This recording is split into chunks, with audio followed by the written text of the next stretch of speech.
Hamas से जंग के 15वें दिन भी इजराइल ने गाजा पट्टी पर जबरदस्त गोलाबारी की है। इजरायली सेना ने गाजा पट्टी के अलावा लबनान में हिजबुल्लाह के ठिकानों को भी निशाना बनाया। इजरायली सेना ने जमीनी लड़ाई तो नहीं शुरू की, लेकिन एयर स्ट्राइक करके हमास को भारी नुकसान पहुंचाया। उधर चौतरफा दबाव के बीच हमास ने यरगमाल बनाए 2 अमेरिकी नागरिकों को रिहा कर दिया।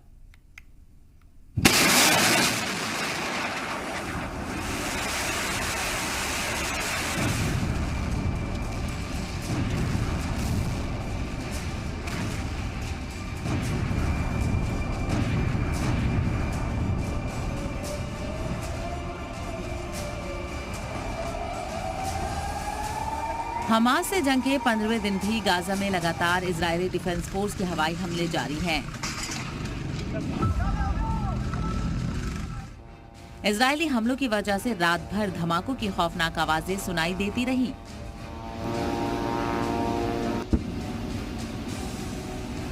इजराइल का दावा है कि उसने हमास के 100 से ज्यादा ठिकानों को निशाना बनाया।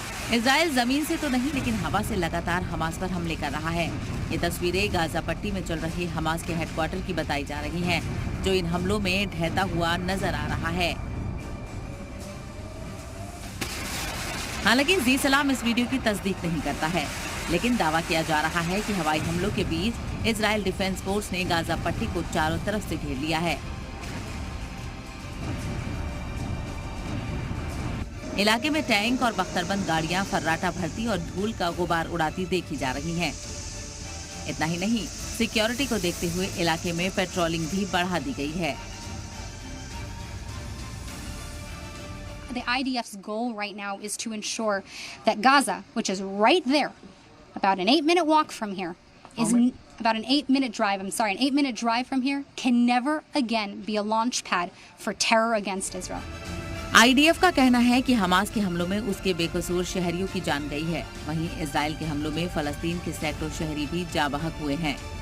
इशारा साफ है, दोनों जानिब से हो रही खूनरेजी अब बेकसूर लोगों की जान पर बनाई है, भले ही वो इजराइल के लोग हों या गाजा के बेकसूर लोग।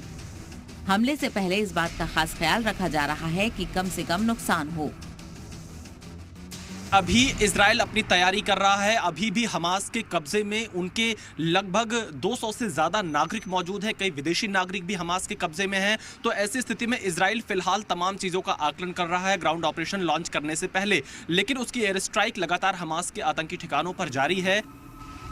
इजराइल को इस वक्त अपने सरहदी इलाकों में खास एहतियात बरतनी पड़ रही है, क्योंकि हमास के साथ साथ लेबनान की तंजीम हिजबुल्लाह इस जंग में आ गई है और इजराइल पर हमास के साथ साथ हिजबुल्लाह पर भी हवाई हमले कर रहा है। दावा किया जा रहा है कि ये तस्वीरें उसी की हैं जो IDF ने जारी की हैं। इजराइल ने दावा किया कि उसके मिसाइल हमले में हिजबुल्लाह के अहम मकामात तबाह हुए हैं। इस बीच हमास ने अमेरिका के 2 शहरियों को छोड़ दिया है। ये दोनों लोग 7 अक्टूबर से हमास के कब्जे में बताए जा रहे थे। 2 American citizens held by Hamas since October 7th were released. These 2 Americans are now safely in the hands of Israeli authorities in Israel.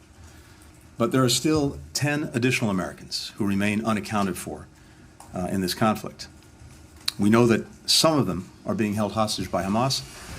इस बीच इजराइल का दावा है कि उसके 30 बच्चे हमास के कब्जे में हैं, जिन्हें पूरी दुनिया को देखना चाहिए। दरअसल हमास भी चाहता है कि इजराइल भी बेकसूर फलस्तीनियों को रिहा करे, तो माना जा रहा है कि रिहाई उसी के बदले में की जा रही है। इजराइल गुज़िश्ता कई दिनों से गाजा पट्टी में जमीनी हमले की तैयारी कर रहा है, लेकिन उसकी फौज गाजा पट्टी के बॉर्डर पर बनी हुई है और आगे नहीं बढ़ रही। माना जा रहा है कि इजराइल हुकूमत की तरफ से अभी तक आगे बढ़ने की इजाजत नहीं मिल रही है।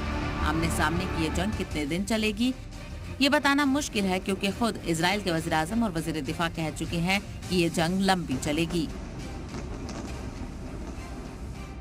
फलस्तीन के रामल्ला से विशाल पांडे के साथ ब्यूरो रिपोर्ट, जी मीडिया।